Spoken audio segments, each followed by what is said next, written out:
Friends नमस्कार, मैं सुधा त्रिपाठी आज आपको बताऊंगी कि बच्चों में जो एक बीमारी होती है, ग्रीन खांसी होती है या डिप्थीरिया बोलते हैं या गलघोंटू बोलते हैं कि बच्चों में हो गया और बच्चा उससे मर गया।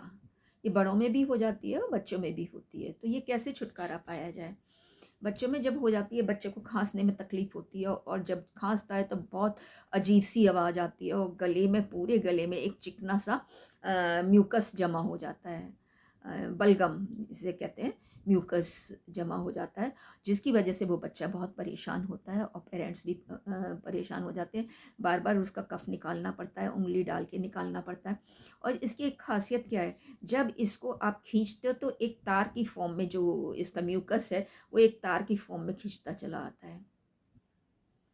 जब वो एक तार की तरह से खींचता चला आता है और उसको निकालने में बहुत परेशानी होती है।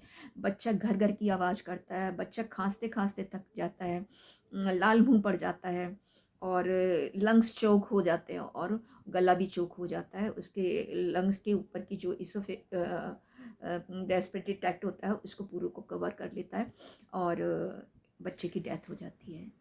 इसका उपाय, घरेलू उपाय क्या है?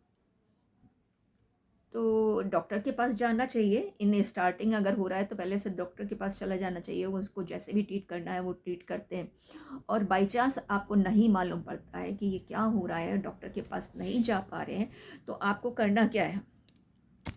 आक का पौधा देखा होगा आपने। आक का पौधा होता है, गर्मियों में दिखाई देता है। उसमें पर्पल कलर के फूल आते हैं और पर्पल और वाइट कलर के फूल आते हैं, बंद होते हैं और उसमें एक ऐसे करके एक पॉड टाइप का निकल के आता है, जिस जो गर्मियों में पकता है। और एक हम बचपन में कहते थे भूत, और वो सफ़ेद सफ़ेद से उड़ने लगते हैं, वो होता है। उसकी पत्ती अगर हम तोड़ते हैं तो उस पत्ती में से एक दूध निकलता है। उस दूध को एक चम्मच में निकाल लीजिए। उसमें से निकलने वाले दूध को एक चम्मच में निकाल लीजिए। उस चम्मच में गाय या भैंस का दूध मिला लीजिए और उस बच्चे को पिला दीजिए। ये ज़हर नहीं है, ये ज़हर नहीं है। और इसको पिलाएँगे और बच्चे को खेलने दीजिए। कुछ देर बाद बच्चा इसको वॉमिट करता है। वॉमिट, ये सब प्रक्रिया करने से पहले आप क्या करिए, एक मिट्टी का बर्तन ले लीजिए, कुल्हड़ ले लीजिए या एक चौड़ा बर्तन ले लीजिए, या ये जो जिसमें रायता वगैरह दिया जाता है दावत वगैरह में, वो ले लीजिए।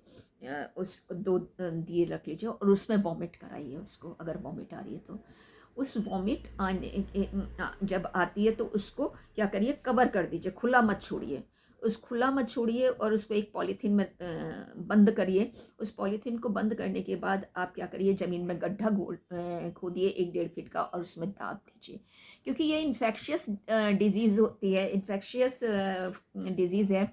और ये अगर एक बच्चे को होती है तो दूसरे बच्चे में, और इस तरह से बच्चे से बच्चे में फैलती चलती है। आप इसको खुला छोड़ देंगे तो उसके बैक्टीरिया उड़ेंगे, तो आसपास जो कमज़ोर बच्चे होंगे, जिनकी इम्यूनिटी कम है, जो जल्दी जल्दी बीमार होते हैं, छोटे बच्चे हैं, उनको ये इन्फेक्शन बहुत होता है। वैसे ये तो बड़े लोगों में भी हो जाता है, छोटे बच्चों में भी होता है। तो इसको कहते हैं डिप्थीरिया। हम उसमें इंग्लिश लैंग्वेज में कहते हैं डिप्थीरिया या गलघोंटू।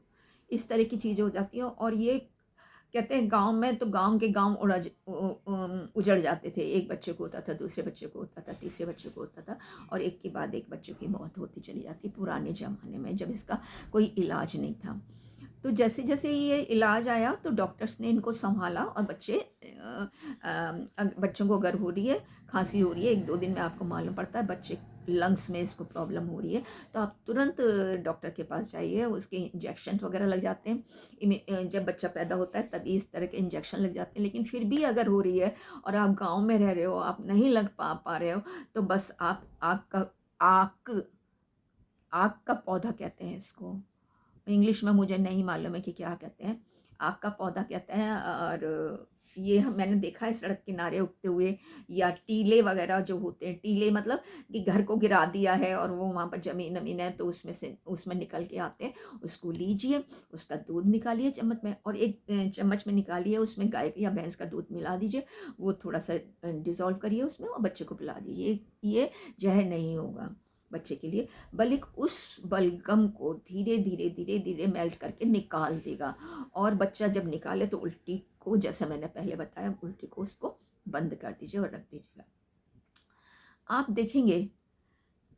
पर एक बात और ध्यान रखिए कि जब आप पत्ती तोड़ रहे हैं और पत्ती से दूध निकाल रहे हैं उसको निचोड़ के, तो वो आपकी आँखों में ना लग पाए। अगर आँख में लगता है तो ज़रूर आप अंधे हो सकते हो, आपकी आँख खराब हो सकती है और आपको परेशानी का सामना करना पड़ सकता है।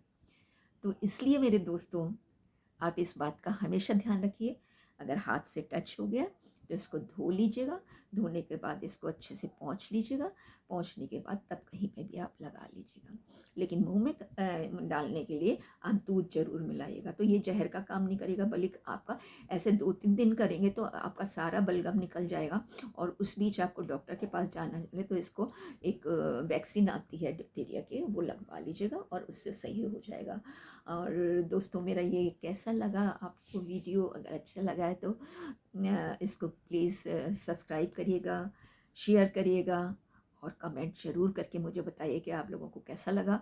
और आपको एक खुशखबरी जाते जाते मैं बताती हूँ, मेरा चैनल मोनेटाइज हो गया है by the grace of God, by the support of all of you, कि आप लोगों ने मेरे वीडियो को वॉच किया, सब्सक्राइब किया और शेयर किया।